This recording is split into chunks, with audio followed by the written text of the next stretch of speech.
Marianne La France. I am an experimental social psychologist. I teach at Yale University, where I teach graduate and undergraduate students.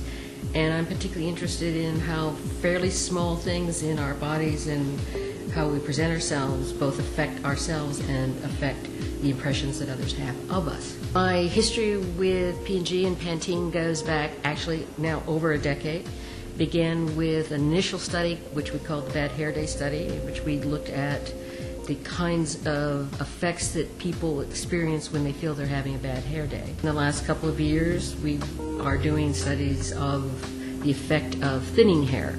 And that first study was a survey in which women were asked about their experience of thinning hair. And actually very little done on the psychological consequences of hair thinning.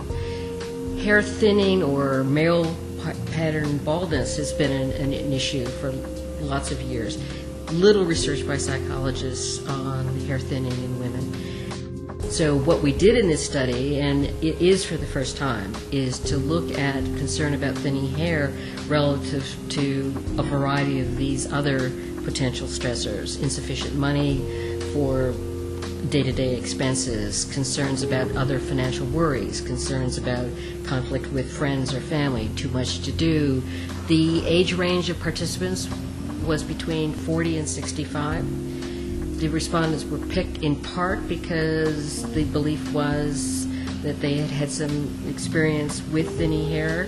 The thing that was interesting was that physical appearance, specifically around thinning hair, was way up there on the list because it is chronic. One of the comparisons was made with other changes that come with age that people are not particularly happy with, like thickening waistlines, like slight memory loss, like slight hearing loss, and those were even less central for our respondents than was thinning hair. So in terms of things that one might think people would have more worries about, apparently not as much as about thinning hair.